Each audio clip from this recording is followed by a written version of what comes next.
Welcome to Too Fond of Books. My name is Janelle, and today I have my cup of coffee ready because we are going to have a little chat about Alfred Hitchcock. Today is Alfred Hitchcock Day. But before we get into any of that, I need to show you the book that I found that fit the prompts from yesterday's M&M manuscript matchup game. Yesterday was a very easy one because we needed to find a book that was set in a small town and featured an amateur sleuth. So I had lots to choose from, but I decided to go with Vicky Hill from the Hannah Dennison series. There's actually only 5, maybe 6 books in this series, and I actually really like that when there are short series sometimes because there are so many series out there, and some of them are really long, like 30 books. So it's nice to be able to just binge a short series. Vicky Hill is a journalist in this really small town in England called Gipping-on-Plym. So she is an ambitious but bumbling investigative journalist who will do anything for a front page story. These were really fun. They were funny. Vicky Hill was a great character. So she's an amateur sleuth in a small town. So this one is my choice. Stay tuned to the end of the video when we will play another round of the M&M manuscript matchup game. So, for Alfred Hitchcock Day, I thought it might be interesting to tell you about 5 books that I want to read that Alfred Hitchcock turned into a movie. Now, I've actually seen like maybe none of Alfred Hitchcock's movies. I'm trying to remember. I don't know if I've really seen, I've maybe seen 1 or 2, like hardly any. But he made some movies out of some pretty fantastic books that I'm really excited to read. So here we go. Number 1 is The Lodger by Mary Belloc Louds. This was actually Alfred Hitchcock's 3rd silent film from 1927, and he called it The Lodger, a story of the London fog. The book was written in 1913, and it was initially a short story published in McClure's magazine in 1911. Then she wrote a longer version of the story that was published as a series in the Daily Telegraph in 1913 with the same name. Later that year, the novel was published by Methuen Publishing. The story is based on the Whitechapel murders of 1888. So it tells the story of Mr. and Mrs. Bunting, owners of a failing lodging house in London, who see in Mr. Sleuth, their only guest in a long time, their chance to salvage their business. As new murders happen in the surrounding neighborhoods, the couple slowly begin to suspect their lodger might be the one responsible for them. It sounds really good, and it's an example of a really early mystery as well. So I am really excited to get my hands on that and read that one. Interestingly enough, it is also the first known novelization based on the Jack the Ripper story. And it's been considered an example of how to write a psychological suspense due to its focus on the effects the serial killer has on the main cast of characters instead of on the murders themselves. So that sounds really, really interesting. Okay, number 2 on my list is Enter Sir John by Clemence Dane and Helen Simpson. Hitchcock turned this into a movie called Murder! With an exclamation point in 1930, and it's the 3rd talkie that he produced once they started making movies with audio.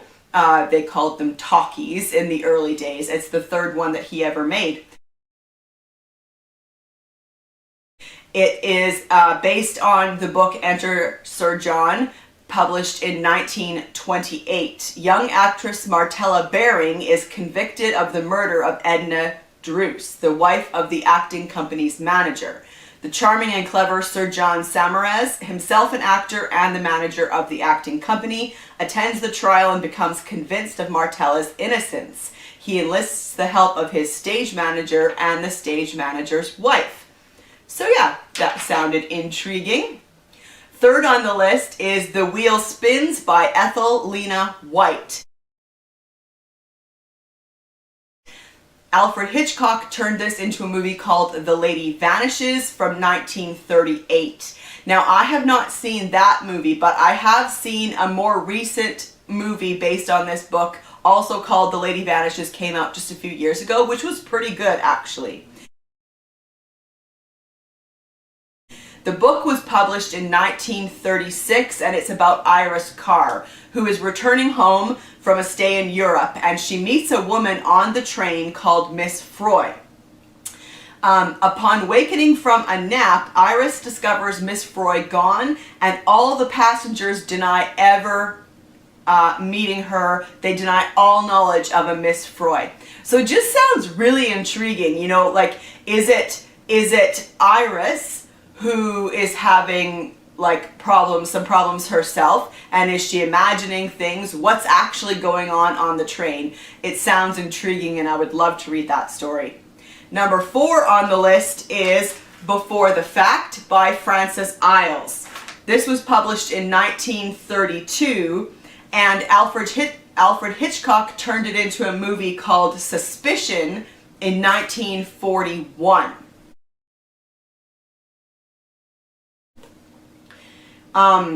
Described on its first publication as one of the finest studies of murder ever written. Before the Fact tells the tale of wealthy but plain Lena McLaidlaw, who marries the charming and feckless Johnny Aysgarth, against the advice of her father. Lena is certain she can change him for the better until she is forced to acknowledge that he is a compulsive liar, a crook, and a murderer. But still she loves him, while fearing she will inevitably become one of his victims. That sounds really good.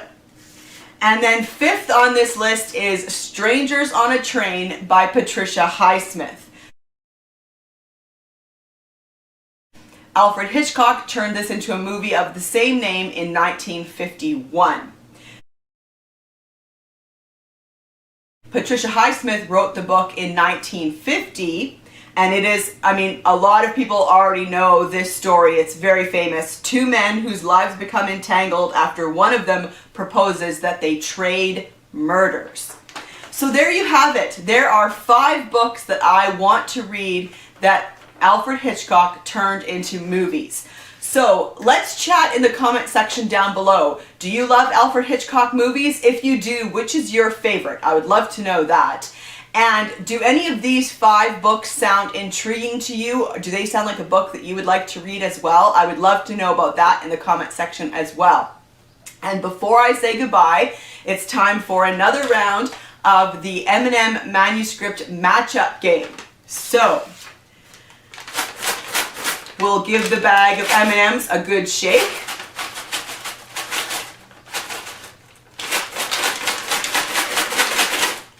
All right, here we go.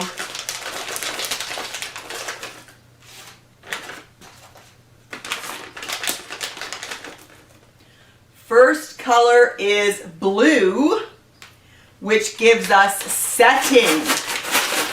Interesting. We got setting yesterday, so maybe we'll get small town again, or maybe we'll get one of the other ones. Red gives us city. Okay, so we are going to be looking for a mystery book that is set in a city. That shouldn't be too hard. All right, here we go. Blue again, so there's the no repeat rule comes into effect. Yellow gives us cover. So what color will have to be on the cover? Blue. Today is all about blue. All right, so we need to find a mystery that is set in a city and has blue on the cover. Good luck, and I would love to hear what you find in the comment section down below. And I will see you for another video soon. Bye.